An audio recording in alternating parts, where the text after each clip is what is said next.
Welcome to This Explainer. Okay, today we're diving straight into a really excellent breakdown from the plumbing pros over at Dr. Drain. We're going to explore a question together that honestly caught me completely off guard when I first heard it. Do heavy-duty commercial plumbing solutions actually belong in our standard residential homes? It's one of those things that catches a lot of property owners by surprise, and what we found out has some pretty huge implications for your home, your wallet, and honestly, your everyday kitchen habits. Let's get right into it. To really wrap our heads around this, I'd like you to picture your everyday dishwashing routine. You know, you've just finished cooking an amazing dinner, you're rinsing off the plates, scrubbing the pans, and all that hot water, dish soap, and leftover cooking oil just washes right down the sink. Out of sight, out of mind, right? But take a second to actually imagine the journey of those fats and oils once they slip past that drain cover and travel deep down into your wastewater system. Where does your cooking grease actually go?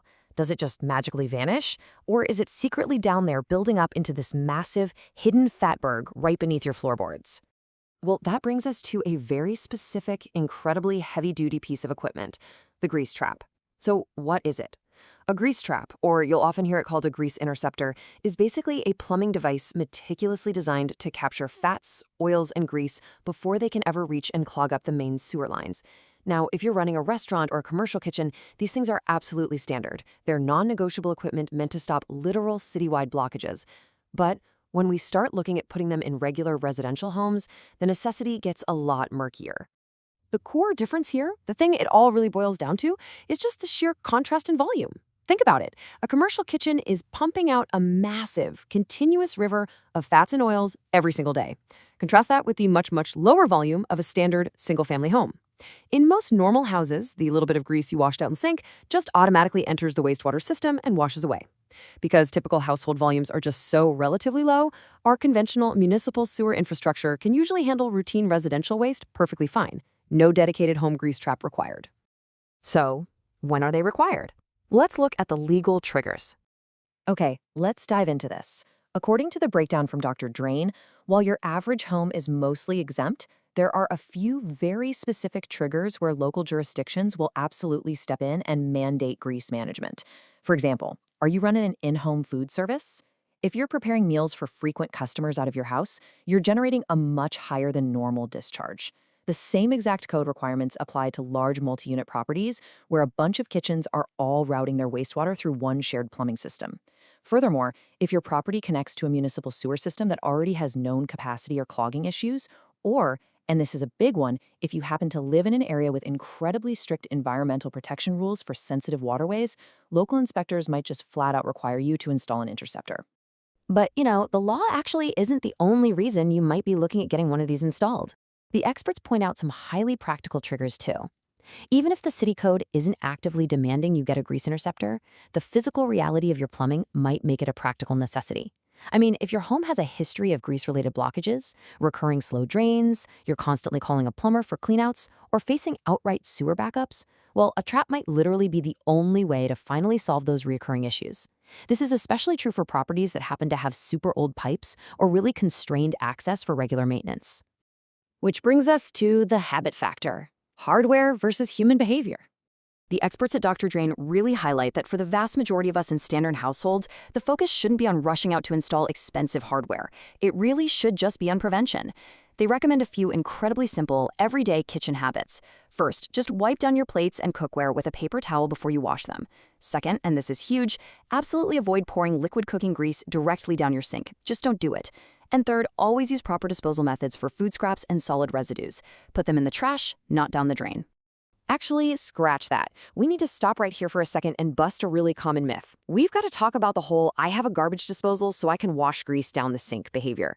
A lot of people think that if they just run the garbage disposal with some hot water, it completely solves the grease problem. But as the research clearly shows, that's just totally false. Disposals only break food into smaller pieces. They offer this really dangerous false sense of security because they do absolutely nothing to stop liquid fats from cooling, congealing, and solidifying onto the inside walls of your pipes further down the line. Let's talk about maintenance and real costs. The reality of ownership. And this brilliantly illustrates why you can't just install a grease trap and forget about it. Maintaining one involves a very strict 3-step mandatory life cycle. First, the unit obviously has to consistently capture the grease. Second, over time, that captured grease and solid waste actively accumulates inside the tank. Third, and this is without a doubt the most critical part, that waste absolutely must be removed by a licensed service provider who comes out to physically pump it.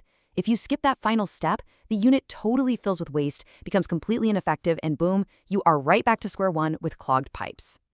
Because of this strict life cycle, the ongoing costs of ownership are very, very real. You have to actively budget for periodic professional pumping and inspections. Plus, because local rules can be incredibly strict, you might actually be required to keep exact administrative records of every single pump out and inspection just to satisfy your local permit conditions. It's a real, ongoing administrative and financial burden that you have to be fully prepared for. So, what are your next steps? Let's run through a quick diagnostic checklist. The source material lays out a highly specific, definitive checklist. Your absolute best move right now is to pick up the phone and contact your local sewer authority, your city permitting office, or just a qualified local plumber. And when you get them on the line, ask them these exact questions. First, does my specific address fall under residential grease interceptor requirements? Second, are there clear exemptions for single-family homes in our district? Third, does my connection type, like whether I'm on a municipal sewer or an on-site treatment setup, does that change the rules? And finally, if I do actually need one, what exact maintenance schedule and local approvals apply to me? So the crucial point is summarized perfectly by this quote right from the source material. Keeping grease out of sinks is often the simplest and most cost-effective step for preventing clogs. While it's pretty clear that standard residential homes rarely require the intense, heavy-duty hardware of a dedicated grease trap, practicing simple, everyday grease reduction habits is going to protect your pipes, regardless of whether a trap is installed or not. I want to leave you with this final thought to ponder the next time you are cleaning up after a nice meal. Really look at how you operate in your own kitchen. Are your daily kitchen habits protecting your home's pipes, or are they slowly destroying them? It's just a small shift in everyday behavior, but it's one that could literally save you thousands of dollars in plumbing bills and major headaches down the road. Thank you so much for joining me for this explainer. I hope you found this breakdown as fascinating as I did, and I highly encourage you to take these proactive steps in your own home starting today. Catch you next time.